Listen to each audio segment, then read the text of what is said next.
নারে তাকবীর। প্রধান বক্তার আগমন। দ্বিতীয় বক্তা হিসাবে আমার ডান দিকে যেই মানুষটি বসে আছেন আমার খুবই স্নেহধন্য, আপনাদের নাটোরের কৃতি সন্তান, কিন্তু নাটোর পর্যন্ত আজ সীমাবদ্ধ নয়, 64 ডিস্ট্রিক্টে যাকে সবাই মহাব্বত করে, কথা বলেন ঠিক কিনা? সে আমার প্রিয় ছোট ভাই স্নেহধন্য হাফেজ মাওলানা জহিরুল ইসলাম জিহাদি, ধর্মীয় আলোচক, চ্যানেল 24, 21 টিভি সহ বিভিন্ন মিডিয়া। কি হবে ছাত্র সেজে চুমু খেয়ে সনদ খানা, যদি হয় বিদ্যালয়টি পতিতাদের আড্ডাখানা। কি হবে ছাত্র সেজে চুমু খেয়ে সনদ খানা, যদি হয় ক্যাম্পাসগুলো ক্যাডার টোকার আড্ডাখানা। লাভ আছে কোনো? এর চেয়ে মরাই ভালো, দেশ ছেড়ে যাওয়াই ভালো। এর চেয়ে মরাই ভালো, দেশ ছেড়ে যাওয়াই ভালো। কি হবে ধোকা দিয়ে বিবেকটাকে, কি হবে ধোকা দিয়ে বিবেকটাকে, ঠিক কিনা ভাই? এদেশের আনাচে কানাচে ওপরে নিচে গর্তের ভেতরে পর্যন্ত দুর্নীতিবাজ চাঁদাবাজ আছে না নাই? সুতরাং ক্যাম্পাস হোক আর ট্যাম্পাস হোক, উপরে হোক আর নিচে হোক, মন্ত্রণালয়ের ভেতরে হোক আর বাহিরে হোক, যত চাঁদাবাজ রয়েছে আগামীতে এদেশের মুসলমান জুতা পিটা করে তাড়াবে ইনশাআল্লাহ। কি হবে লেখালেখি কলমবাজি রই মহারা, সমাজের আসল চিত্র যদি না যায় তুলে ধরা। কি হবে লেখালেখি কলমবাজি রই মহারা, সমাজের আসল চিত্র যদি না যায় তুলে ধরা। যদি ওই হ্যালোর বলে কলমটা উল্টো চলে, আসে না না এরকম?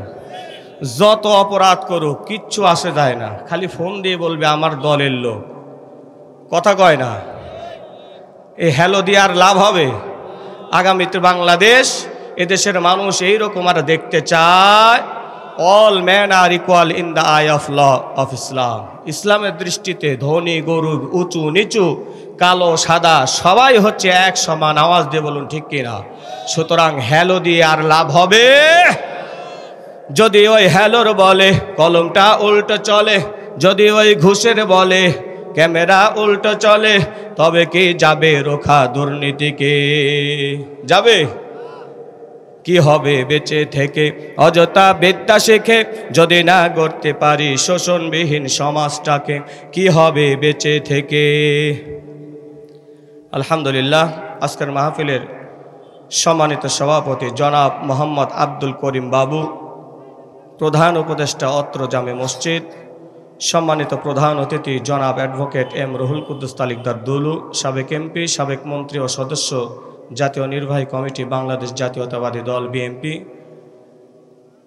সম্মানিত বিশেষ অতিথিবৃন্দ যারা রয়েছেন, আজকের মাহফিলের মধ্যমণি, আমাদের সকলের প্রিয় শায়েখ, সারা বাংলাদেশের আলোড়ন সৃষ্টিকারী বক্তা, বাংলার দ্বিতীয় আজহারি খ্যাত, আন্তর্জাতিক খ্যাতিসম্পন্ন মুফাসসিরে কোরআন আল্লামা শায়েখ ডক্টর ফখরুল আশিকি, ইসলামী বিশ্বকোষ বিভাগ, ইসলামিক ফাউন্ডেশন, ধর্ম মন্ত্রণালয় ও উপস্থাপক 21 টেলিভিশন ঢাকা। আমার পূর্বে যিনি আলোচনা করেছেন, আপনাদের অত্র মসজিদের সম্মানিত ইমাম ও খতিব, আমার প্রিয় বন্ধুবর হাফেজ মাওলানা জাহিদুল ইসলাম, পর্দার আড়ালের মা এবং বোনেরা, আমার সামনে উপস্থিত আমার নিজ জেলার বাবারা, সমবয়স্ক ভাইয়েরা, সকলকে জানাই প্রাণ ঢালা শুভেচ্ছা এবং অভিনন্দন। আমি জানতে চাই আপনারা সকলে কেমন আছেন? নাটোর জেলায় খুব বেশি একটা পরিচিত আমি না, অনেকে আমাকে এই প্রথম দেখলেন, কিন্তু আল্লাহর রহমতে প্রায় প্রত্যেক দিনই আমার মাহফিল থাকে। তো 11 বছর ছিলাম হচ্ছে ঢাকায়। আমি খুব অবাক হয়ে গেলাম যে নাটোর জেলার মানুষ সত্যিই খুব এক্সেপশনাল, ভিন্ন। সাতক্ষীরা, চুয়াডাঙ্গা, লালমনিরহাট, স্পেশালি 3টা জেলায় কোনো কিচ্ছু লাগে না, তবরক লাগে না, কোনো কিছু লাগে না, মাগরিবের পর থেকেই প্যান্ডেল পরিপূর্ণ থাকে। অথচ আমার জেলার মানুষ কোরআনের আলোচনা শুনতে চায়। আপনারা বলেন, আজকে কোরআনের আলোচনা না দিয়ে যদি মমতাজ আপার ফাইটটা যায় গান দেওয়া হতো, বলেন তো লোক কম হতো না বেশি হতো? বেশি হতো না? বেশি হতো না?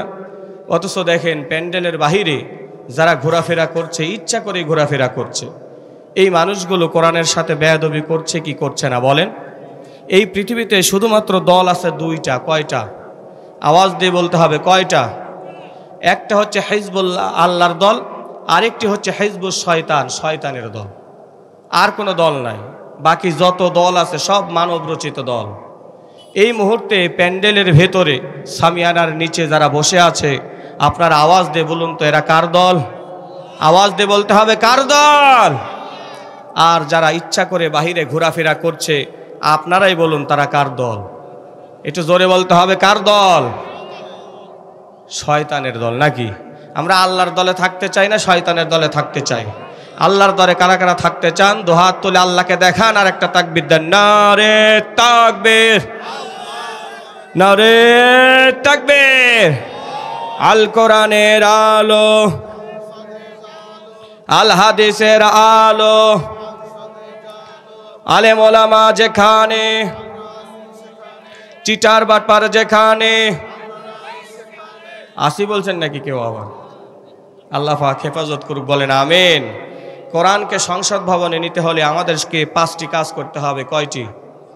আমার সময় কম, এ কারণে খুব সংক্ষেপে আমি আলোচনা শেষ করে দিব। কোরআনকে সংসদ ভবনে নিতে হলে আপনারা আগেই ঐক্যমত পোষণ করেছেন, কোরআন ছাড়া শান্তির দ্বিতীয় আর কোনো স্থান আমাদের নাই। আছে?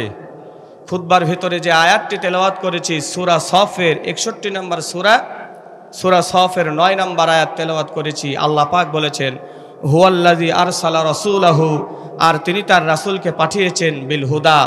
হুদা শব্দের অর্থ হচ্ছে কোরআন। সুবহানাল্লাহ পড়েন। পৃথিবীতে একমাত্র বই, যেই বই মানুষকে হেদায়েতের পথে আনতে পারে অন্ধকার থেকে, সেই বইয়ের নাম কি? কোরআন। আল্লাহ রাসূলকে আল্লাহ পাক এই কোরআন দিলেন, আরেকটি দিলেন ওয়া দীনুল হক, সত্য দিন উপহার দিলেন।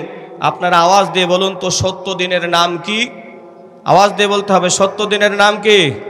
পৃথিবীতে প্রায় 4000-এর মতো ধর্ম রয়েছে, এর ভিতরে আল্লাহ পাক বলেছেন ইন্নাদ দীনা ইনদাল্লাহিল ইসলাম, আল্লাহর কাছে সবচাইতে গ্রহণযোগ্য দ্বীনের নাম হচ্ছে ইসলাম। বলেন সুবহানাল্লাহ। আল্লাহ রাব্বুল আলামিন বললেন আমি আমার বান্দা, আমি আমার রাসূল নবী মুহাম্মদুর রাসূলুল্লাহ সাল্লাল্লাহু আলাইহি ওয়াসাল্লামকে 2টা জিনিস দিয়ে পাঠালাম। একটা হচ্ছে কোরআন, 2 নাম্বার হলো দীনুল হক, সত্য দিন। এই 2টা জিনিস দিয়ে আমি আমার রাসূলকে পাঠালাম। আর নবী মুহাম্মদুর রাসূলুল্লাহ সাল্লাল্লাহু আলাইহি ওয়াসাল্লামকে একটা দায়িত্ব দিয়ে দিলাম, লিউযহিরাহু আলাদ-দীনি কুল্লি, দুনিয়ার বুকে মানব রচিত যত তন্ত্র মন্ত্র রয়েছে, যত সংবিধান রয়েছে, সেকুলারিজম, কমিউনিজম, ন্যাশনালিজম, মানব রচিত যত তন্ত্র মন্ত্র রয়েছে, সব কিছুকে ধূলিসাৎ করে দিয়া আমার জমিনে আমার দ্বীন ইসলাম প্রতিষ্ঠিত করতে হবে। সুবহানাল্লাহ পড়েন। আমি দলিল দিচ্ছি সূরা সফের 9 নম্বর আয়াত এবং সূরা তাওবার 33 নম্বর আয়াতের ভিতরে আল্লাহ পাক একই কথা বলেছেন। এরপরে আবার আল্লাহ পাক বলেছেন ওয়ালাউ কারিহাল মুশরিকুন, হে রাসূল আপনি যখন কোরআন দিয়া মানুষকে দাওয়াত দিবেন, দ্বীন ইসলাম প্রতিষ্ঠিত হওয়ার কথা আপনি বলবেন, এক শ্রেণীর মানুষ সমাজে রয়েছে তারা মন খারাপ করবে, ওরা হচ্ছে মুশরিক। কি বলেন? মুশরিক। লাউ কারিহাল মুশরিকুন, মুশরিকরা আপনার উপরে রাগান্বিত হবে, মন খারাপ করবে। আমার প্রিয় বন্ধুগণ, আমার প্রিয় ভাইরা, খুব ভালোভাবে বুঝতে হবে নবীজি সাল্লাল্লাহু আলাইহি ওয়াসাল্লাম 40 বছর বয়সে নবুয়ত প্রাপ্ত হলেন। 40 থেকে 43 বছর বয়স পর্যন্ত নবীজি দ্বীনের দাওয়াত গোপনে গোপনে দিলেন। নবীজির বয়স যখন 43 বছর হয়ে গেল, আল্লাহ রাব্বুল আলামিন সূরাতুশ শুআরার 214 নম্বর আয়াত নাজিল করে দিলেন। আল্লাহু আকবার। আল্লাহ পাক বলেন ওয়া আনযির আশীরাতাকাল আকরাবিন।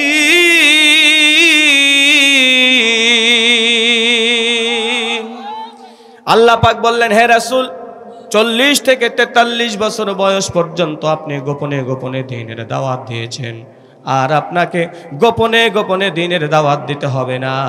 আজকে থেকে দ্বীন ইসলামের দাওয়াত আপনি প্রকাশ্যে দিয়া দেন। সুবহানাল্লাহ। এরপরে আল্লাহ পাক বললেন আশীরাতাকাল আকরাবিন, সর্বপ্রথম আপনার দায়িত্ব হলো আপনার নিকট আত্মীয় যারা রয়েছে এদেরকে দ্বীন ইসলামের দাওয়াত দেন। সুবহানাল্লাহ পড়েন। আল্লাহ পাক শিখিয়ে দিলেন। আজকে অনেকে আছে নিজে ইসলাম মানি না। Islam is the complete code of life, ইসলাম হচ্ছে মানব জীবনের পূর্ণাঙ্গ জীবন ব্যবস্থা। নিজেই ইসলাম মানি না, অথচ ইসলামের পক্ষে জীবন দিয়ে দিয়ে এরকম মানুষ আছে না নাই? অথচ আল্লাহ পাকের কথা হচ্ছে কু আনফুসাকুম ওয়া আহলিকুম নার, নিজের আগুন থেকে বাঁচো, অতঃপর তুমি তোমার পরিবার পরিজন সমাজের মানুষদেরকে আগুন থেকে বাঁচাও। এর মানে হলো নিজে আগে বাঁচতে হবে, এরপরে পরিবারকে দাওয়াত দিতে হবে, এরপরে সমাজ, এরপরে হলো রাষ্ট্র। ঠিক কি না? সবার আগে আমাদের নিজেদের পরিবর্তন হওয়া দরকার। আল্লাহ পাক কবুল করুক, সকলে বলি আল্লাহুম্মা আমিন। এই আয়াত নাজিল হওয়ার সঙ্গে সঙ্গে নবী মুহাম্মদুর রাসূলুল্লাহ সাল্লাল্লাহু আলাইহি ওয়াসাল্লাম সাফা পাহাড়ের উপরে চলে গেলেন।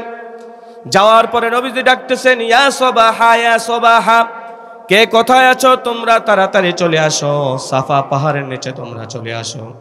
নবীজির ডাক শুনে কাফের মুশরিক বেঈমানরা গুরুত্বপূর্ণ মনে করলো, সবাই একত্রিত হয়ে সাফা পাহাড়ের নিচে চলে গেল। সবাই বলাবলি করতেছে, কি ব্যাপার? নবী মুহাম্মদ 43 বছর আমাদের মাঝে কাটালো, আজ পর্যন্ত কোনোদিন এত জোরে চিৎকার মেরে ডাকে নাই। নবী মুহাম্মদ কি বলতে চায়, চলো যাই আমরা দেখে আসি। যারা নবীজির সিরাত পড়েছেন, আবু জেহেল, ওলীদ বিন মুগিরা, উতবা, সাইবা যারা ছিল, যারা যেতে পারে নাই, তাদের পক্ষ থেকে একজন করে প্রতিনিধি পাঠানো হলো। আর আবুল আহাব ভাবতেছে, আমার আপন ভাতিজা, আমার নিজেই দেওয়া দরকার। আবুল আহাব নিজে সেইখানে গিয়ে উপস্থিত হয়েছে। সবাই গেল। যাওয়ার পরে রাসূল বলতেছে, আমি যদি তোমাদেরকে বলি, আমি যে এই পাহাড়ের উপরে দাঁড়িয়ে আছি, এই পাহাড়ের পেছনে শত্রু বাহিনী তোমাদেরকে আক্রমণ করার জন্য দাঁড়িয়ে আছে, তোমরা কি আমার কথা বিশ্বাস করবা? নবীজি যখন এই কথা বলল, মক্কার কাফের মুশরিকরা সবাই সমস্যারে বলে উঠল, কেন নয়? আপনি আমাদের মাঝে 43টি বছর সময় কাটিয়েছেন, আমরা দেখেছি আপনার জীবনে একটা কথাও মিথ্যা কথা বলেন নাই। বলেন সুবহানাল্লাহ। জন্ম আমার নবীর যুগে হলে কেমন হতো, ঠিক কিনা ভাই? জন্ম আমার নবীর যুগে হলে কেমন হতো, দুনয়নে রাসূল পাক দেখিলে কেমন হতো। জন্ম আমার নবীর যুগে হলে কেমন হতো। আমার রাসূল জীবনে একটা কথা মিথ্যা বলে নাই। সেই রাসূলের সময় যদি আমাদের জন্ম হতো, আপনারা আওয়াজ দিয়ে বলুন তো, তাহলে কেমন লাগতো? আমাদের ভালো লাগতো না? সবাই বলল। রাসূল এখন আবুল আহাবের দিকে তাকিয়ে বলতেছে, চাচা, আমি যদি আপনাকে বলি, আপনি কি আমার কথা বিশ্বাস করবেন? আবুল আহাব বলতেছে, ভাতিজা, কেন বিশ্বাস করব না? তোমার নাম আল আমিন তো আমি দিয়েছি। বলেন সুবহানাল্লাহ। আল আমিন মানে কি? কথা বলতে হবে। আল আমিন মানে কি? বিশ্বাসী। আবুল আহাব নাম দিয়েছে। নবীজি বললেন, চাচা, যদি তাই হয় তাহলে আমি আপনাদেরকে আল্লাহ পাকের জাহান্নামের ভয় দেখাচ্ছি। মূর্তি পূজা ছেড়ে দেন, অবৈধ ক্ষমতা ছেড়ে দেন, মানুষের উপরে জুলুম করা, নির্যাতন করা ছেড়ে দেন। কথা দিলাম, হাসরের ময়দানে শাফায়াত করে জান্নাতে নিয়ে যাব। সেই দিন অনেকে মুসলমান হয়ে গেল। আবুল আহাব দাম্ভিকতা দেখিয়ে তার 2টা হাত বালুকাময় মরুভূমির উপরে রাখলেন। রাখার পরে এই 2টা হাত দিয়ে একটা হাতের উপরে আরেকটা হাত এইভাবে ঝাড়তেছে আর বলতেছে, তাব্বাল্লাকা ইয়া মুহাম্মদ, হে মুহাম্মদ, তুই ধ্বংস হয়ে যা। বলেন নাউজুবিল্লাহ। আল্লাহ পাকের সহ্য হলো না, সঙ্গে সঙ্গে আল্লাহ পাক আয়াত নাজিল করে দিলেন, তাব্বাত ইয়াদা আবি লাহাবিন ওয়া তাব মা আগনা আনহু মালুহু ওয়া মা কাসাব। আল্লাহ পাক বললেন, আবুল আহাব, তুই যে 2টা হাত দিয়ে আমার রাসূলকে অন্যায়ভাবে অভিশাপ দিলি, আমার কাছে বদদুয়া করলি, আমার রাসূল তো ধ্বংস হবে না, তোর 2টা হাত ধ্বংস হয়ে যাবে। শুধু 2টা হাতই ধ্বংস হবে না, ওয়াতাব, শুধু 2টা হাত ধ্বংস হবে না, তুই নিজেও ধ্বংস হয়ে যাবি। বলেন আল্লাহু আকবার। এরপরে আল্লাহ পাক বলতেছেন, মা আগনা আনহু মালুহু ওয়া মা কাসাব। মালুহু ওয়া মা কাসাব, যে ক্ষমতা এবং সম্পদের কারণে আজকে তুই দাম্ভিকতা দেখালি, সেই ক্ষমতা এবং সম্পদও ধূলিসাৎ হয়ে যাবে। আল্লাহু আকবার বলেন। আপনারা বলেন তো, সূরা লাহাব আল্লাহকে শুধু লাহাবকে কেন্দ্র করে নাজিল করেছে?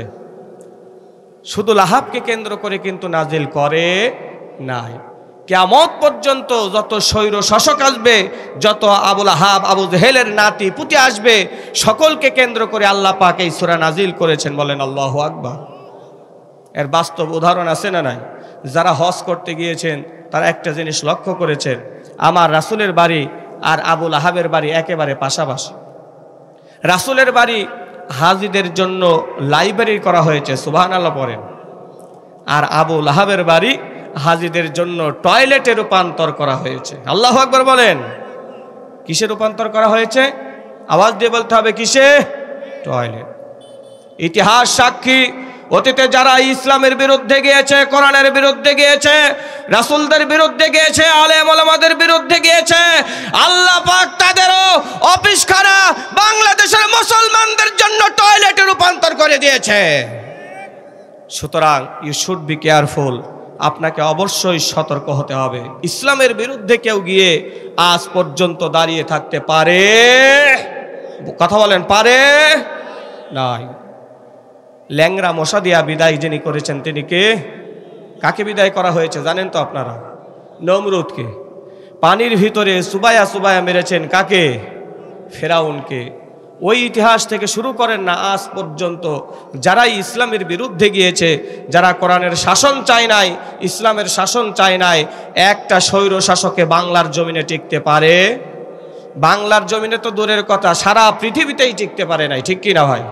সুতরাং ইসলামের বিরুদ্ধে যাওয়ার মতো দুঃসাহস আমরা কেউ দেখাবো না। বলেন ইনশাআল্লাহ, বলেন ইনশাআল্লাহ। ইনশাআল্লাহ। আল্লাহর কোরআনকে সংসদ ভবনে নিতে হলে আমাদের 5টি কাজ করতে হবে। কয়টি? এর ভিতরে 1 নাম্বার কাজ হচ্ছে দাওয়াত দেওয়া। কি দেওয়া?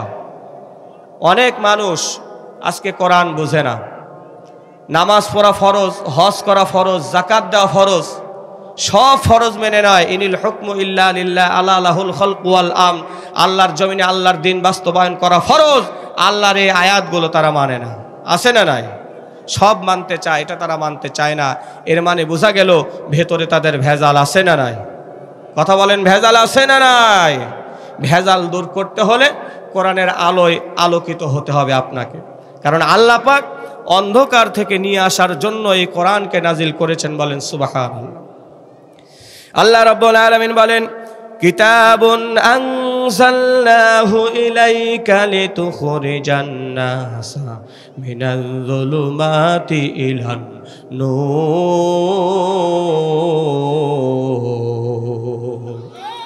ও বান্দা, তোমাদের জন্য এই কোরআনটা নাজিল করা হয়েছে এমনি এমনি নয়। যারা অন্ধকারের ভিতরে রয়েছে, যারা দুর্নীতির ভিতরে রয়েছে, চাঁদাবাজের ভিতরে রয়েছে, সুদের ভিতরে রয়েছে, ঘুষের ভিতরে রয়েছে, সব হলো অন্ধকার। যারা কোরআনের আলোয় আলোকিত হতে পারবা, আল্লাহ পাক তাদেরকে খুশি হয়ে আল্লাহ পাকের জান্নাত দিয়া দিবে। সুবহানাল্লাহ পড়েন। দাওয়াত দিতে হবে, আল্লাহর কোরআন বুঝাতে হবে যে কোনো কিছুর ভেতরে শান্তি নাই যতদিন পর্যন্ত আল্লাহর কোরআনটা আমরা না পাই। এই জিনিসটা মানুষকে বোঝাতে হবে। আমরা পারবো তো ইনশাআল্লাহ। সময় সংক্ষিপ্ত, আমি অন্যদিকে যাচ্ছি। 2 নাম্বার পয়েন্ট হচ্ছে আল্লাহর কোরআনকে সংসদ ভবনে আমাদেরকে নিতে হলে ইমানের উপরে অবিচল থাকতে হবে। কিসের উপরে? কথা বলতে হবে, কিসের উপরে? ইমানের উপরে অবিচল থাকতে হবে। আমাদের ইমান আছে তো নাকি? আল্লাহ রাব্বুল আলামিন 41 নম্বর সূরা হামিম সিজদা আয়াত নাম্বার 30 এর ভেতরে বলেছেন, ইন্নাল্লাযীনা ক্বালু রাব্বুনাল্লাহু সুম্মা ইসতাকামু তাতানাজ্জালু আলাইহিমুল মালাইকাতু আল্লা তাখাফু ওয়া লা তাহজানু ওয়া আবশিরু বিল জান্নাতিল্লাতী কুনতুম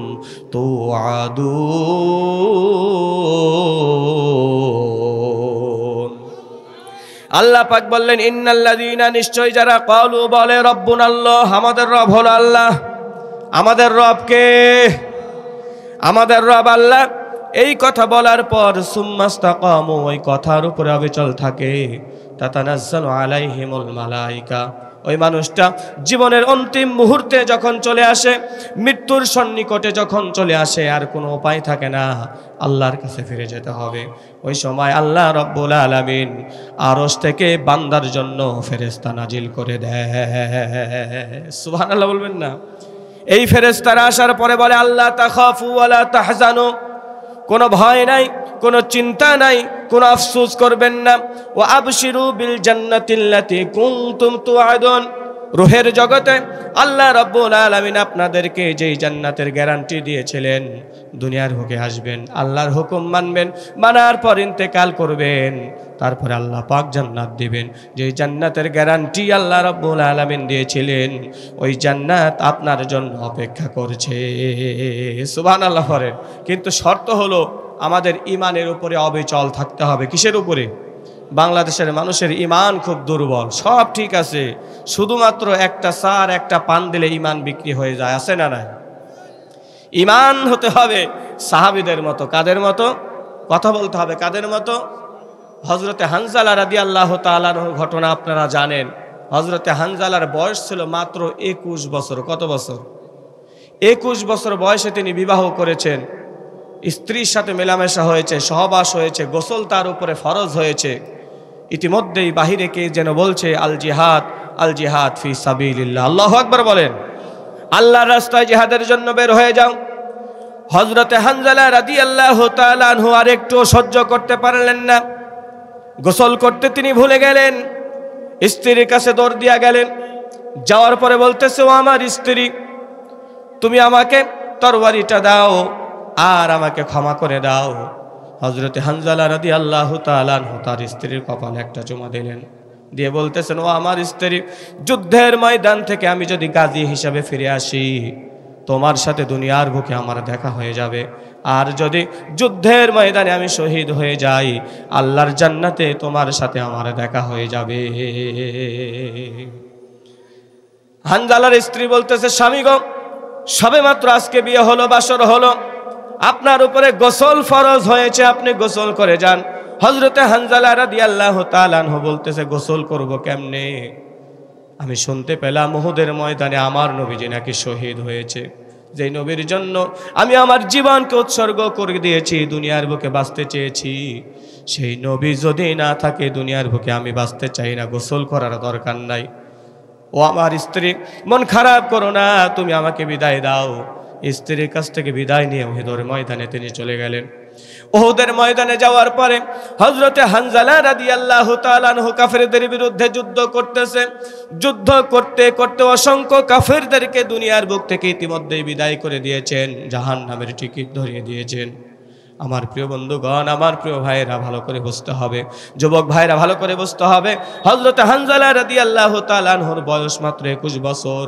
তিনি দুনিয়ার লোভ লালসা উপেক্ষা করেছেন, তিনি তার সুন্দরী প্রিয়তমা স্ত্রীকে উপেক্ষা করে আমার নবীজির জন্য উহুদের ময়দানে গিয়েছেন জীবন বিলিয়ে দেওয়ার জন্য। আমার প্রিয় বন্ধুগণ, হযরতে হানজালা রাদিয়াল্লাহু তাআলা আনহু অসংখ্য কাফেরকে দুনিয়ার বুক থেকে বিদায় করে দিয়েছেন। ইতিমধ্যেই হযরতে হানজালা রাদিয়াল্লাহু তাআলা আনহুকে কাফেরেরা চতুর্পাশ দিয়ে ধরে ফেললো, ঘেরাও করে ফেললো। হযরতে হানজালার ঘোড়া বরাবর আঘাত করা হলো। হযরতে হানজালা দুনিয়ার বুকে চিৎকার হয়ে পড়লেন। হযরতে হানজালা রাদিয়াল্লাহু তাআলা আনহুকে কাফেরেরা ধরল, ডান পায়ের উপর আঘাত করলো, ডান পা কেটে ফেলা হলো। বাম পায়ের উপর আঘাত করলো, বাম পা কেটে ফেলা হলো। ডান হাতের উপরে আঘাত করলেন, ডান হাতও কেটে গেল, বাম হাতও কেটে গেল। হযরতে হানজালার দেহখানা শুধুমাত্র পড়ে আছে। আমার প্রিয় বন্ধুগণ, আমার প্রিয় ভাইয়েরা, হযরতে হানজালা রাদিয়াল্লাহু তাআলা আনহুকে কাফেরেরা শহীদ করে দিল। আমার নবীজির কাছে ইতিমধ্যেই খবর চলে গেলেন, ইয়া রাসূলুল্লাহ, ইয়া হাবিবাল্লাহ, উহুদের ময়দানে 70 জন সাহাবী শহীদ হয়েছে, 68টা লাশ আমরা খুঁজে পেয়েছি, 2টা লাশ খুঁজে পাই না। একটা হলো আপনার চাচা আমির হামজা, আর একটা হলো হযরতে হানজালা রাদিয়াল্লাহু তাআলা আনহু। বলেন সুবহানাল্লাহ। আমার নবীজি দৌড়ে গেলেন।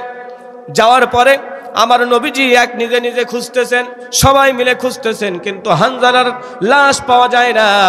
ইতিমধ্যেই হযরতে হানজালা রাদিয়াল্লাহু তাআলা আনহুর স্ত্রী আমার নবীজির কাছে আসলেন, এসে বলছেন, ইয়া রাসূলুল্লাহ, ইয়া হাবিবাল্লাহ, গতকালকে আপনি একটি বিবাহ পড়িয়েছেন, আপনার কি মনে আছে?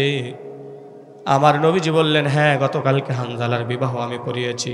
হানজালার স্ত্রী তার 2টা হাত বের করলেন, বের করার পরে নবীজির সামনে উপস্থাপন করলেন, বললেন, ইয়া রাসূলুল্লাহ, দেখেন আমার হাতখানা এখনো মেহেদি শুকায় নাই, গতকালকে আপনি বিবাহ পড়িয়েছেন। হযরতে হানজালা রাদিয়াল্লাহু তাআলা আনহুর সাথে বিবাহ হয়েছে, তার সাথে আমার মেলামেশা হয়েছে, সহবাস হয়েছে, বাসর হয়েছে। ইয়া রাসূলুল্লাহ, ইয়া হাবিবাল্লাহ, তার উপরে গোসল ফরজ ছিল। যখন গোসল করতে গিয়েছে ইতিমধ্যেই খবর এসেছে আপনি নাকি উহুদের ময়দানে শহীদ হয়েছেন। এই কথা শুনে হযরতে হানজালা আর নিজেকে স্থির রাখতে পারে নাই, আমার কাছে বিদায় নিয়ে উহুদের ময়দানে এসেছে, শহীদ হয়েছে। নবীজি, আপনি তো শহীদদেরকে গোসলের ব্যবস্থা করান না, গোসল করান না। আমার স্বামীর উপরে যেহেতু গোসল ফরজ হয়েছে, আমি স্ত্রী হিসাবে বলছি আমার স্বামীকে যেন গোসলের ব্যবস্থা করানো হয়। শহীদদেরকে গোসল করানো হয় না, এর কারণ হলো শহীদরা হাসরের ময়দানে রক্ত মাখা অবস্থা আল্লাহর সামনে দাঁড়িয়ে যাবে। আল্লাহ রাব্বুল আলামিন বললেন, ও শহীদেরা, কেন তোমরা রক্ত মাখা অবস্থায় দাঁড়িয়ে গিয়েছ? শহীদরা বলবে, দুনিয়ার বুকে দ্বীন ইসলামের জন্য, কোরআনের জন্য, রাসূলকে খুশি করানোর জন্য, আল্লাহকে খুশি করানোর জন্য কাফেরদের বিরুদ্ধে আমরা লড়াই করেছি, শহীদ হয়েছি। তখন আল্লাহ রাব্বুল আলামিন বলবেন, ও শহীদেরা, আজকে তোমরা চিন্তা করো না, আমি আল্লাহকে খুশি করানোর জন্য, দ্বীন ইসলাম প্রতিষ্ঠিত করানোর জন্য তোমরা শহীদ হয়েছো। যাও, তোমাদেরকে ক্ষমা করে দেয়া হলো, এক দৌড় দিয়া তোমরা আমার জান্নাতে চলে যাও। সুবহানাল্লাহ পড়ে। এখানে গুরুত্বপূর্ণ একটি বিশেষ রয়েছে, গুরুত্বপূর্ণ একটি কথা রয়েছে। আল্লাহ রাসূল বলেছেন, ইয়াগফিরুল্লাহু লিশ-শাহিদ কুল্লা শাইইন ইল্লা দাইন। শহীদদের সমস্ত গুনাহ আল্লাহ পাক ক্ষমা করে দিবেন, শুধুমাত্র একটা গুনাহ ক্ষমা করা হবে না, ইল্লা দাইন, সেটা হচ্ছে ঋণের গুনাহ। কিসের গুনাহ? কথা বলতে হবে, কিসের গুনাহ? শহীদদেরকে যদি আল্লাহ পাক ঋণের গুনাহ ক্ষমা না করে, আপনারা বলেন তো আমাদেরকে কি আল্লাহ পাক ঋণের গুনাহ ক্ষমা করবে? কথা বলতে হবে, ক্ষমা করবে? ক্ষমা করবে না। আজকে সমাজে সবচাইতে বড় জুলুম হচ্ছে ঋণ। এখানে অনেক দোকানদার ভাইয়েরা রয়েছেন, আপনি নিজে দেখেন আপনার দোকানে কত মানুষ ঋণ করে আছে। 1000 টাকা বাকি খেয়েছে, ওকে আর 1 মাস খুঁজে পাওয়া যায় না। যায় 1 মাস পরে আপনার দেখা বাজারে, কি ব্যাপার চাচা, আমার দোকান থেকে 1000 টাকা ঋণ নিয়েছেন, 1000 টাকার বাজার করেছেন, সদাই করেছেন, 1000 টাকা আপনার কাছে পাও না, টাকাটাকে দিবেন না? উল্টা আরো ঝাড়ি শোনা লাগে, আছে না? না, যে 1000 টাকা কেমন মেরে খাবো, এরকম আছে না? কথা বলতে হবে ভাই। 1000, 1 টাকা, 10 টাকা, 20 টাকা, 25 টাকা, 30 টাকা, যাই বলেন না কেন, এই যে মানুষের কাছে ঋণ, এই ঋণের গুনাহ নিয়ে আপনি যদি ইন্তেকাল করেন, আল্লাহর দরবারে ক্ষমা হবে না। সুতরাং যারা ঋণগ্রস্ত রয়েছেন, আমি উদাত্ত আহ্বান জানাবো, পায়ে হাত দিয়ে বলবো, আপনারা ঋণ পরিশোধ করে দেবেন। ইবাদত হচ্ছে 2 ধরনের, একটা হচ্ছে হাক্কুল্লাহ, আল্লাহর সরাসরি হক, নামাজ রোজা সব হচ্ছে আল্লাহ পাকের জন্য। কার জন্য? আরেকটা হচ্ছে হাক্কুল ইবাদ, বান্দার হক।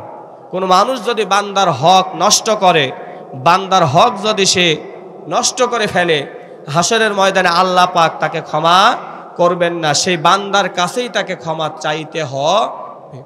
আমার প্রিয় বন্ধুগণ, আমার প্রিয় ভাইয়েরা, খুব মনোযোগ দিয়ে শোনেন। হযরত হানজালার স্ত্রী বললেন, ইয়া রাসূলুল্লাহ, আমার স্বামীকে যেন গোসল করানো হয়।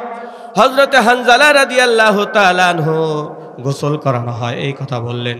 ইতিমধ্যে আমার নবীজির কাছে দৌড়ে একজন সাহাবী আসলেন, এসে বলতেছেন, ইয়া রাসূলুল্লাহ, 2টা লাশ পাওয়া গেছে, আপনার চাচার লাশ পাওয়া গেছে, আবার হানজালার লাশ পাওয়া গেছে। আমার নবীজি দৌড়ে গেলেন, হযরতে হানজালা রাদিয়াল্লাহু তাআলা আনহুর কাছে গেলেন। যাওয়ার পরে আমার নবীজি দেখতেছেন তার চেহারাখানা, তার বডিখানা কাফনের কাপড় দিয়া চকলেটের মতো কে যেন মরায় রেখেছে। ইতিমধ্যেই হযরত জিবরাইল আলাইহিস সালাম আসলেন, বললেন, ইয়া রাসূলুল্লাহ, আপনি হানজালার মাথার কাছে কাফনের কাপড়টা খুলেন। আমার নবীজি খুললেন, খুলের পরে দেখতেছেন চুল বেয়ে বেয়ে টপ টপ করে পানিগুলি ঝরছে। আমার নবীজি বললেন, মাথা থেকে পানি ঝরছে কেন? হযরত জিবরাইল আলাইহিস সালাম বললেন, ইয়া রাসূলুল্লাহ, ইয়া হাবিবাল্লাহ, হযরত হানজালা রাদিয়াল্লাহু তাআলা আনহু যুবক মানুষ, নতুন স্ত্রী ঘরের ভিতরে রেখে দ্বীনের জন্য, ইসলামের জন্য, আল্লাহর জমিনে দ্বীন ইসলাম প্রতিষ্ঠিত করার জন্য উহুদের ময়দানে এসেছে, শহীদ হয়েছে। আল্লাহ পাকের খুব পছন্দ হয়েছে। আল্লাহ রাব্বুল আলামিন আমাদের সমস্ত ফেরেশতাদেরকে ডাকলেন, আমাকে দায়িত্ব দিলেন, ও জিবরাইল, হানজালার লাশটা তোমরা নাও।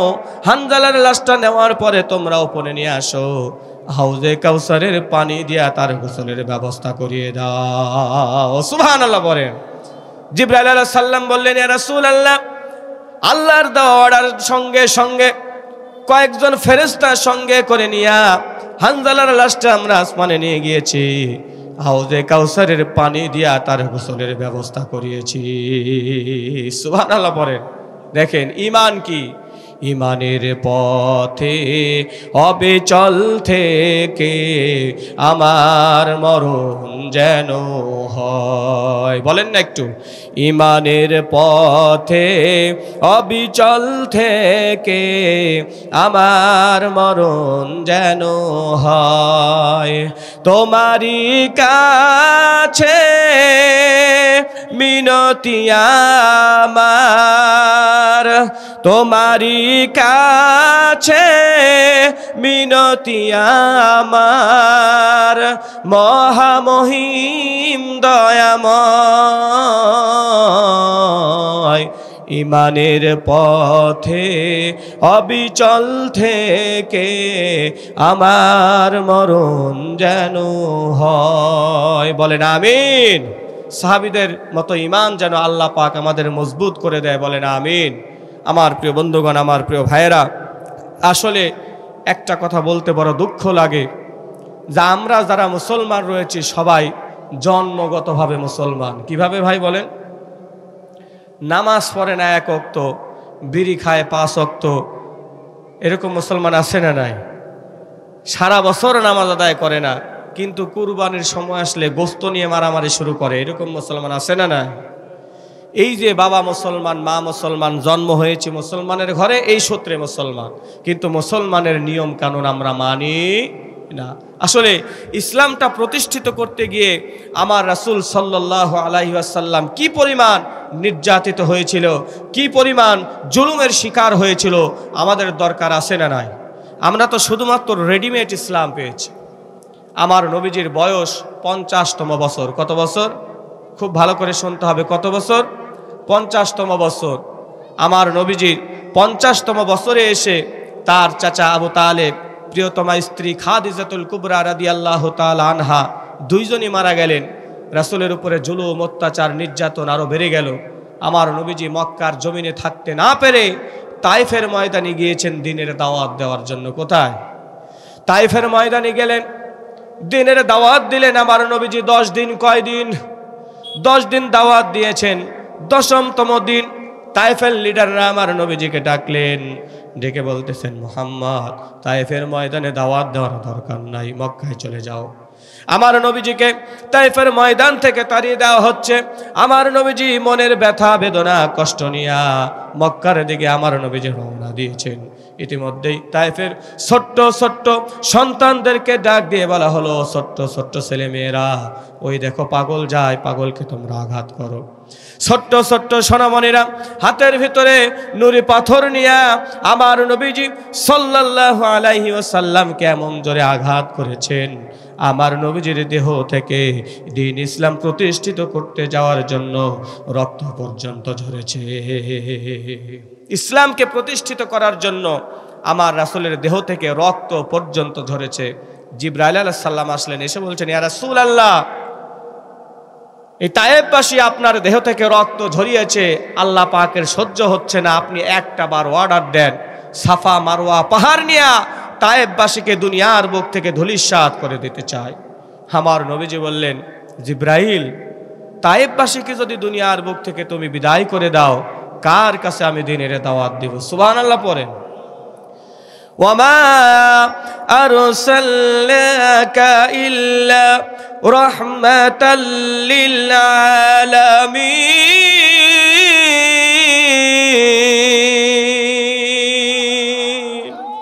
সারা পৃথিবীর জন্য আমার রাসূলকে রহমত হিসেবে যিনি পাঠিয়েছেন, একটু আওয়াজ দিয়ে বলুন তো, তিনি কে? সারা পৃথিবীর জন্য পাঠিয়েছেন। রাসূল তায়েফ থেকে মনের ব্যথা বেদনা নিয়ে মক্কার জমিনে আসলেন। আমার নবীজির উপরে জুলুম, অত্যাচার, নির্যাতন। নবীজি একদিন ঘরের ভিতরে শুয়ে আছেন, রাসূলের বয়স তখন 52তম বছর। জিবরাইল আলাইহিস সালাম আসলেন, এসে বলছেন, ইয়া রাসূলুল্লাহ, তায়েফবাসী আপনার উপরে আঘাত করেছে, 12টি বছর হলো আপনি মক্কার কাফের মুশরিক বেঈমানদের মার খাচ্ছেন, জুলুমের শিকার হয়েছেন। আল্লাহ পাক আর সহ্য করতে পারতেছে না, এক্ষুনি আপনি প্রস্তুত হয়ে নেন, সরাসরি আল্লাহ পাক আপনার সঙ্গে দেখা করতে চায়। বলেন সুবহানাল্লাহ। নবীজিকে নিয়ে যাওয়া হলো আরশে, আল্লাহর সঙ্গে দেখা হলো। খুব সংক্ষেপে আমি বলতেছি, আল্লাহ রাব্বুল আলামিন আমার রাসূলকে তার বান্দাদের জন্য 3টা উপহার দিলেন। কয়টা বলেন?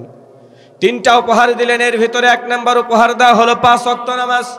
50 ওয়াক্ত নামাজ দেওয়া হয়েছিল, কমাতে কমাতে 5 ওয়াক্ত করা হয়েছে।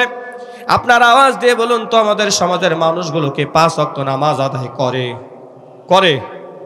5 ওয়াক্ত নামাজ আদায় করে? মুসা আলাইহিস সালাম বলেছিলেন, ইয়া রাসূলুল্লাহ, আমি আমার অভিজ্ঞতা থেকে বলছি, আপনার উম্মতরা এই 5 ওয়াক্ত নামাজও কিন্তু পড়বে না।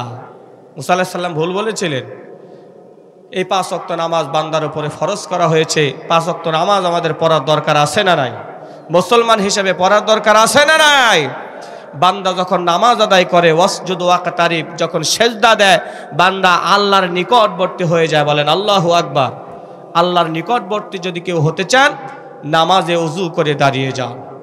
আল্লাহ পাক কবুল করুক। বলেন আমিন। 2 নম্বর উপহার দেওয়া হলো, নবীজি তার উম্মতদেরকে বললেন, সাহাবীদেরকে বললেন, মান মাতা মিন উম্মতি লা ইশরিকু বিল্লাহি শাইআন দাখালাল জান্নাহ। আমার উম্মতের ভেতরে কেউ যদি ইন্তেকাল করে, আল্লাহর সাথে যদি কোনো কিছুকে শরীক না করে, আল্লাহর ইবাদতের ভেতরে অন্য কাউকে যদি অংশীদার স্থাপন না করে, আল্লাহ পাক বলেছেন ওই বান্দাকে জান্নাতের মেহমান বানিয়ে দিবে। সুবহানাল্লাহ। বলে আমাদের সমাজে শিরক আছে না নাই? বাংলাদেশে পীর আছে না ভাই? হক্কানি পীরের মুরিদ হলে অসুবিধা নাই, কিন্তু এমন পীর আছে, বিড়ি বাবা, ল্যাংটা বাবা, সালা বাবা, তালা বাবা, আছে না নাই? ফরিদপুর, কুষ্টিয়াতে যখন মাহফিল থাকে, তখন আমি এই যে লালন শাহের যে মাজার আছে, ওই মাজারে কিন্তু মাঝে মধ্যে যাই। গেলে দেখা যায় সব গোল হয়ে বসে থাকে, আর কি কি টানতেছে, আর হাতের ভিতরে দোতারা একতারা নিয়ে গান বলতেছে। পানি গড়গড়ায়া পড়তেছে, বাবা আমায় ডাকতেছে। পানি গড়গড়ায়া পড়তেছে, বাবা আমায় ডাকতেছে। আয় রে মানিক আমার বুকে আয়, বুকের ভেতর আছে প্রাণ, তার ভেতরে মেশিন গান, ভান্ডারি আমায় পাগল বানাইছে। আছে না না এরকম? পানির নিচে জ্বললে বাতি, যে বাতি আর নেভে না। খাজা বাবার মুরিদ হইলে নামাজ রোজা লাগে না।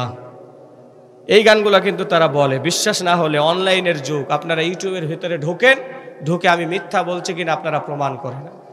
শুধু তাই নয়, আরো বলে, কিরামান কাতিবিন রোজ হাশরের দিন, কিরামান কাতিবিন রোজ হাশরের দিন, আল্লাহর কাছে যদি করে অভিযোগ, আমি বলবো আমি ছিলাম দয়াল বাবার লোক। নাউযুবিল্লাহ পড়েন। বান্দার আমল নামায় বিন্দু পরিমাণ যদি কোনো শিরক থাকে, কোশ্চিন কালেও সে জান্নাতের ঘ্রাণ পর্যন্ত পাবে না। খুব ভালো করে বুঝবেন। আপনারা আমল কম, কিন্তু ঈমান আছে। আমল না থাকার কারণে, পাপ করার কারণে পৃথিবীতে যেমনিভাবে আপনি জেলখানায় বন্দী থাকেন, হাসরের ময়দানও আপনি জাহান্নামের ভিতরে আবদ্ধ থাকবেন, বন্দী থাকবেন। একমাত্র ঈমান থাকার কারণে আপনার যত অপরাধ করেছেন সমস্ত সাজা ভোগ করার পরে আল্লাহ পাক একদিন হলেও আপনাকে জান্নাতে দিবেন। বলেন সুবহানাল্লাহ। খালিদিনা ফিহা লা ইয়াবগুনা আনহা হিওয়ালা ওয়া হুম ফিহা খালিদুন। আল্লাহ পাক বলেছেন, যেই ব্যক্তি একটা বার জান্নাতের ভিতরে প্রবেশ করবে, ওই ব্যক্তি কোনোদিন আর জান্নাত থেকে বের হবে না। বলেন সুবহানাল্লাহ। আমার নবীজি দ্বীন ইসলাম প্রতিষ্ঠিত করার জন্য কি পরিমাণ পরিশ্রম করেছেন, কষ্ট করেছেন। রাসূল উম্মতদেরকে এই উপহারের কথাগুলো বললেন। আর 3 নাম্বার উপহার দিয়েছেন সূরা বাকারার শেষ 2 আয়াত। কোন আয়াত? সূরা বাকারার শেষ 2 আয়াত। রাসূল বলেছেন, কোনো মানুষের দোয়া যদি আল্লাহর দরবারে কবুল না হয়, ওই ব্যক্তি যদি সূরা ফাতিহা এবং সূরা বাকারার শেষ 2 আয়াত পড়ে আল্লাহর কাছে দোয়া করে, আল্লাহ পাক তার দোয়া কবুল করে নেবেন। বলেন সুবহানাল্লাহ। কিন্তু শর্ত হলো তাকে আল্লাহ পাকের ফরজ বিধান মানতে হবে।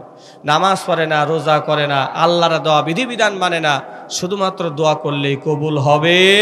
কথা বলেন, কবুল হবে না। এই 3টা জিনিস আমার রাসূলকে বান্দাদের জন্য উপহার দিয়ে আল্লাহ পাক পাঠিয়েছিলেন। আমার রাসূলের উপরে খুব খেয়াল করবেন, কেমন করে আমার রাসূল ইসলাম প্রতিষ্ঠিত করে দিয়ে গেলেন, আর সেই ইসলামের অনুসারী হয়ে মুসলিম হয়ে আজকে আমরা কোন অবস্থানে আছি। সারা পৃথিবীতে প্রায় 200 কোটি মুসলমান, প্যালেস্টাইনে মুসলমান মার খায়, আছে না নাই? তুরস্কে মুসলমান মার খায়, সিরিয়াতে মুসলমান মার খায়, ভারতে মুসলমান মার খায়।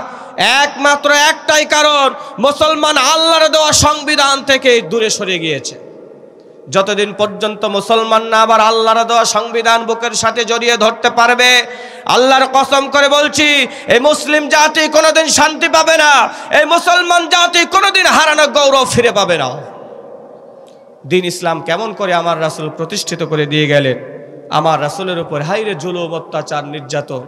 রাসূলের বয়স কেবলমাত্র 53তম বছরে পড়েছে। নবীজি ঘরের ভেতরে একদিন শুয়ে আছেন, জিবরাইল আলাইহিস সালাম আসলেন।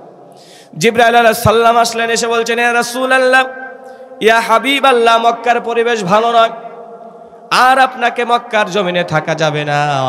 যেই ঘরের ভিতরে আপনি শুয়ে আছেন, এই ঘরের চতুর্পাশে মক্কার 12 জন লিডার 12টা ধারালো তরবারি নিয়ে দাঁড়িয়ে আছে। আজকে আপনাকে দুনিয়ার বুক থেকে শহীদ করে দিতে চায়। কে বলতেছে? জিবরাইল আলাইহিস সালাম বলতেছে। আমার নবীজি একটু ঘাবড়িয়ে গেলেন, আতঙ্কিত হয়ে গেলেন। জিবরাইল আলাইহিস সালাম বললেন, ইয়া রাসূলুল্লাহ, আতঙ্কিত হওয়ার দরকার নাই। আপনি যে স্থানে শুয়ে রয়েছেন, এই স্থানে আপনার জামাতা হযরত আলীকে শুইয়ে দেন। আল্লাহু আকবার বলেন। শুইয়ে দেন। আপনি ঘর থেকে বের হন। বের হওয়ার পরে হাতের ভিতরে এক মুষ্টি বালি নেবেন। এক মুষ্টি বালি নেবেন, নিয়ে সূরা ইয়াসিনের 9 নম্বর আয়াত তেলাওয়াত করবেন। ওয়াজআলনা মিন বাইনি আইদিহিম সাদ্দান ওয়া মিন খালফিহিম সাদ্দান ফাআগশাইনাহুম ফাহুম লা ইউবসিরুন।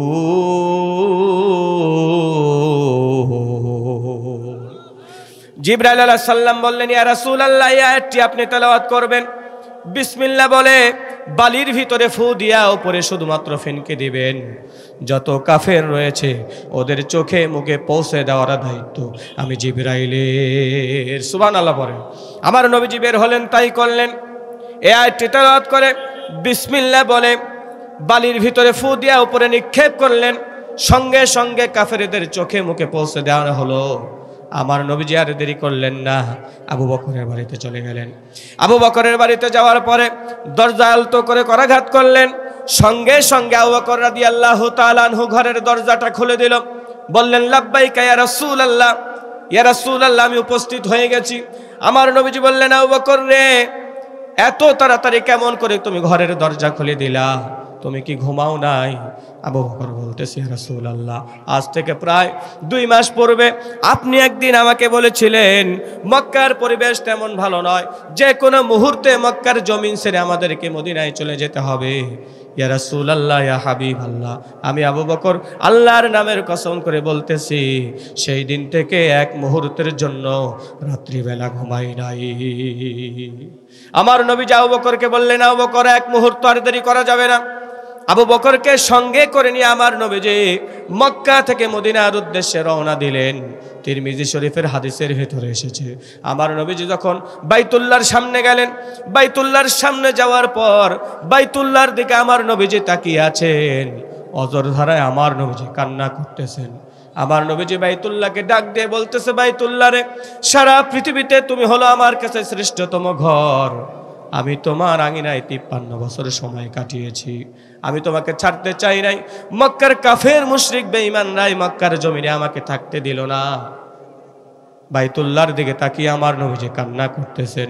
মক্কার দিকে তাকিয়ে আমার নবীজি কান্না করতেছেন, বলতেছেন, ও মক্কার নগরী, তুমি হলো সারা পৃথিবীতে আমার কাছে শ্রেষ্ঠতম শহর। তোমার এই শহরকে আমি ছাড়তে চাই নাই। আবু জাহেল, আবু লাহাব, উতবা, শাইবা, ওলীদ বিন মুগিরা কাফেরেরা আমাকে থাকতে দিল না। আমি তোমার এইখানে থাকতে চাই নাই, ছাড়তে চাই নাই। ওরা আমাকে অবৈধ নাগরিক ঘোষণা করেছে। আল্লাহ রাব্বুল আলামিন সঙ্গে সঙ্গে কোরআনের আয়াত নাজিল করলেন, লা উকসিমু বিহাযাল বালাদ ওয়া আনতা হিল্লুম বিহাযাল বালাদ। আল্লাহু আকবার। আল্লাহ পাক বললেন, হে রাসূল, আপনি কষ্ট নেবেন না, মনের ভিতরে বিন্দু পরিমাণ কোনো কষ্ট নেবেন না। ওরা আপনাকে অবৈধ নাগরিক ঘোষণা করেছে, আপনি অবৈধ নাগরিক নয়। আমি আল্লাহ বললাম, ওরাই হলো অবৈধ নাগরিক। বলেন সুবহানাল্লাহ। আল্লাহ পাক বললেন সূরা বালাদের ভিতরে, আনতা হিল্লুম বিহাদাল বালাদ, আমি আল্লাহ পাক বললাম আপনি হচ্ছে মক্কা শহরের বৈধ নাগরিক। বলেন সুবহানাল্লাহ। হে রাসূল, আজকে আপনি মনের ব্যথা বেদনা কষ্ট নিয়ে মক্কার জমিন আপনি ছেড়ে দিয়া মদিনার জমিনে চলে যাচ্ছেন। এমন সময় আসবে আমি আল্লাহ পাক এই মক্কার বিজয় আপনার হাতে তুলে দেব। ইতিহাস সাক্ষী, আমার নবীজি যেই দিন মক্কা ত্যাগ করেন সেই দিন আমার রাসূলের সঙ্গে শুধুমাত্র একজন ছিল। কয়জন? নাম হচ্ছে আবু বকর রাদিয়াল্লাহু তাআলা আনহু। সুবহানাল্লাহ পরে। আর আমার নবীজি দীর্ঘ 8 বছর পরে, কয় বছর? 8ম হিজরিতে মক্কা বিজয় করেছেন। আমার রাসূলের সঙ্গে ছিল 10,000 সাহাবী। সুবহানাল্লাহ। বিজয় যিনি দান করেছেন তিনি কে? সুতরাং বাংলাদেশের মুসলমানদেরকেও বলে, স্বাধীনতার 54 বছর অতিক্রম হয়েছে, তো কি হয়েছে? আল্লাহ পাক ক্ষমতা দেওয়ার মালিক, আল্লাহ পাক ক্ষমতা থেকে টেনে শেষরে নামানোর মালিক। আল্লাহ পাক যেদিন চাইবে 56,000 বর্গ মাইলের এই বাংলাদেশের প্রতি ইঞ্চি মাটি আল্লাহর কোরআন দিয়ে চলবে ইনশাআল্লাহ। আল্লাহর এই জমিনে আল্লাহর দিন বাস্তবায়ন করার জন্য, কোরআনের আইন বিধিবিধান সংসদ ভবনে ওঠানোর জন্য আবার যদি আমাদেরকে লড়াই করতে হয়, রক্ত দিতে হয়, জীবন দিতে হয়, রাজি আছো কারা কারা? নাটোরের মুসলমান হাত তুলে আল্লাহকে দেখাও তারা। আল্লাহ পাক হাতগুলোকে কবুল করে নিক, সকলে বলে আল্লাহুম্মা আমিন। এবার আসুন, কোরআনকে সংসদ ভবনে নিতে হলে 5টি কাজ করতে হবে। কয়টি? 1 নাম্বার হচ্ছে দাওয়াত দিতে হবে বেশি বেশি। 2 নাম্বার হচ্ছে ইমানের উপরে অবিচল থাকতে হবে, ইমান বিক্রি করে দেওয়া যাবে না। 3 নাম্বার হচ্ছে ঐক্যবদ্ধ থাকতে হবে। কি থাকতে হবে? কি থাকতে হবে? আল্লাহ রাব্বুল আলামিন বলেছেন কোরআনের 3 নাম্বার সূরা আলী ইমরান 103 নাম্বার আয়াতে বলেছেন, ওয়াতাসিমু বিহাবলিল্লাহি জামিআন ওয়ালা তাফাররাকু।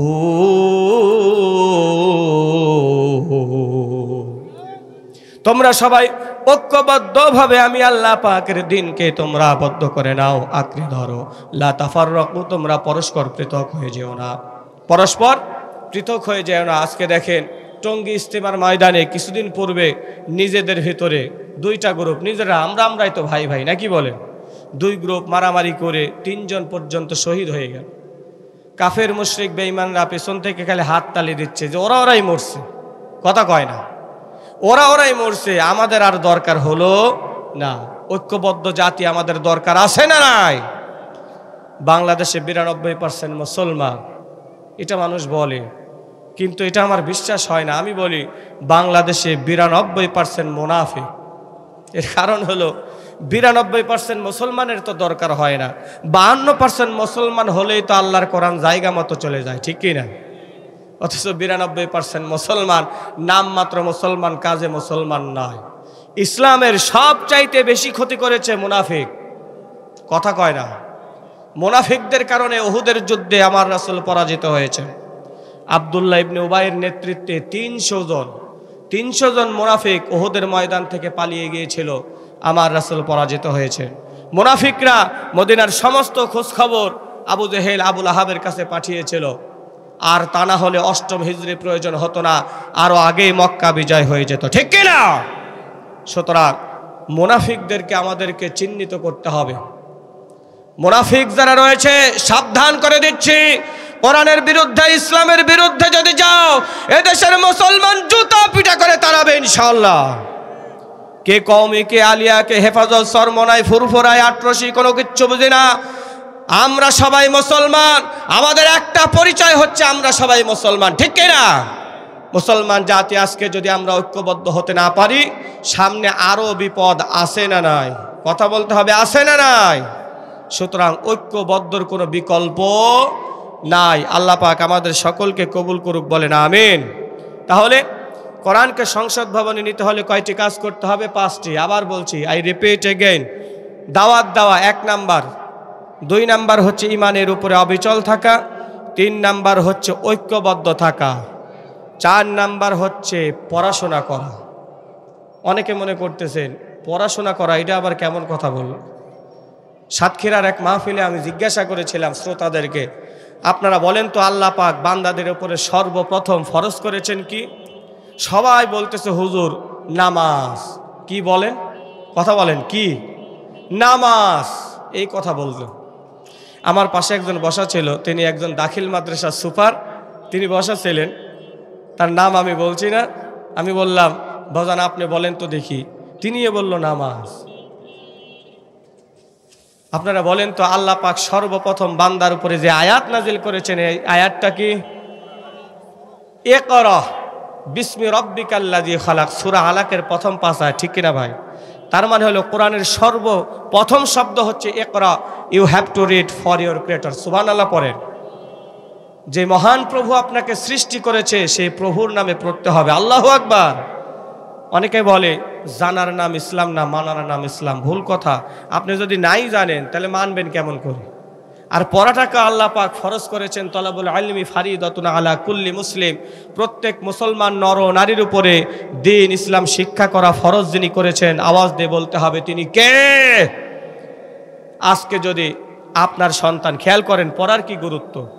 একটা ছেলে অনার্স মাস্টার্স পাস করেছে, জেনেতনা বিশ্ববিদ্যালয় নয়, ঢাকা ইউনিভার্সিটি, রাজশাহী ইউনিভার্সিটি, দেশের নামি দামি university, RUET, BUET, KUET, CUET, Dhaka medical, Rajshahi medical থেকে পড়াশোনা করে বিসিএস ক্যাডার হয়ে প্রথম শ্রেণীর কর্মকর্তা হয়েছে তারা।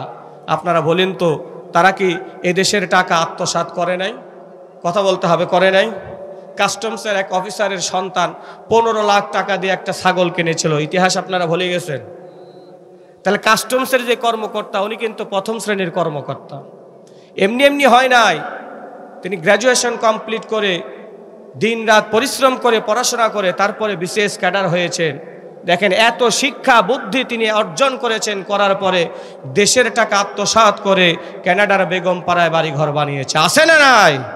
এর কারণ কি? এর কারণ হচ্ছে যেইটা শিক্ষা করার দরকার সেই শিক্ষা তার ভাগ্যে জুটে নাই। সেই শিক্ষা আল্লাহর কোরআনের শিক্ষা, ঠিক কিনা? দুনিয়ার সব বই পড়ছে, আল্লাহর কোরআন পড়েনি। যে জাতি দুনিয়ার সমস্ত বই পড়বে আল্লাহর কোরআন পড়বে না, সেই জাতির ভাগ্যে কোনোদিন হেদায়েত হবে না। কোনো বই পড়ে নাই, আল্লাহর কোরআন যদি পড়ে তার কপালে হেদায়েত আছে না নাই? আছে না নাই? ডক্টর মরিস বুকাইলির নাম শুনেছেন আপনারা? ডক্টর মরিস বুকাইলি তিনি কিন্তু একজন খ্রিস্টান পাদ্রী ছিলেন। তিনি খ্রিস্টান ধর্মের দাওয়াত মানুষকে দিতেন। দিতে দিতে হঠাৎ করে একদিন মনে হলো যে দিন দিন মুসলমানদের সংখ্যা বেড়ে যাচ্ছে, এর কারণ কি? মুসলমানদের ধর্মগ্রন্থ আমার একটু পড়া দরকার। মুসলমানদের ধর্মগ্রন্থ পড়তে গেলেন তিনি, যে এই ধর্মগ্রন্থের ভিতরে কোনো ভুল আছে কিনা, এই ভুলটা তিনি খুঁজে বের করবেন। ভুল বের করার পরে তারপরে মুসলমানদেরকে সাবধান করবেন যে তোমাদের গ্রন্থে ভুল আছে, তোমরা এই গ্রন্থটা মানবে না। ডক্টর মরিস বুকাইলি আল্লাহর কোরআনের ভুল ধরতে গিয়ে মক্কায় নিয়ে গেলেন, বড় বড় শায়েখদের কাছে কোরআনের জ্ঞান নিলেন, আরবি ভাষা শিখলেন, আরবি গ্রামার তিনি শিখলেন। কোরআনের সূরা ফাতিহা থেকে সূরা নাস পর্যন্ত তিনি কয়েকবার ভালো করে পড়লেন। আল্লাহর কোরআনের ভুল তিনি খুঁজে পেলেন না। বলেন সুবহানাল্লাহ। তিনি একটা বই লিখেছেন, বইয়ের শিরোনাম দিয়েছেন আমি কেন মুসলমান হলাম। এই শিরোনাম দিয়েছেন, ভিতরে তিনি লিখেছেন আমি কোরআনের ভুল ধরতে গিয়েছিলাম মুসলমান জাতিকে সতর্ক করার জন্য। কোরআনের ভুল ধরতে গিয়া আমার নিজের জীবনের সমস্ত ভুল ধরা পড়ে গিয়েছে। সুবহানাল্লাহ পড়েন, আল্লাহু আকবার পড়েন। এমন একটা গ্রন্থ খুব ভালো করে বুঝতে হবে। সারা পৃথিবীতে প্রায় 195টা দেশ আছে। কয়টা? জাতিসংঘের সদস্যভুক্ত 193টা। সব দেশে যাবেন দেখবেন কোরআনের শুরু থেকে শেষ পর্যন্ত একই। আল্লাহু আকবার বলবেন না? কোনো বিন্দু পরিমাণ ডিফারেন্স নাই। যেই ব্যক্তি বাংলা ভাষা পারে না, খেয়াল করে শুনবেন, যেই ব্যক্তি বাংলা ভাষা পারে না, ইন্দোনেশিয়ায় থাকে, সৌদি আরবে থাকে, সে কোরআনের হাফেজ। বাংলাদেশে একটা সন্তান কোরআনের হাফেজ, দুইজনকে লাগায়া দিবেন যে দুই পারার শুরু থেকে পড়েন, দেখবেন দুইজন একই পড়া পড়বে। আল্লাহু আকবার বলেন। এর ভিতরে বিন্দু পরিমাণ করে সন্দেহ আছে, ভুল আছে। কিন্তু অন্যান্য ধর্মগ্রন্থের ক্ষেত্রে আপনারা দেখবেন যে এর ভিতরে ভুল আছে না নাই? কারণ সব হচ্ছে মানব রচিত। আল্লাহ পাক বলেছেন হুদাল্লিন নাস হুদাল্লিল মুত্তাকিন, মানুষ যদি হেদায়েত প্রাপ্ত হতে চায়, মানুষ যদি তাকওয়াবান হতে চায়, সে যেন আল্লাহর কোরআনের বিধিবিধান মেনে নেয়। বলেন সুবহানাল্লাহ। আল্লাহ পাক কবুল করুক, বলেন আমিন।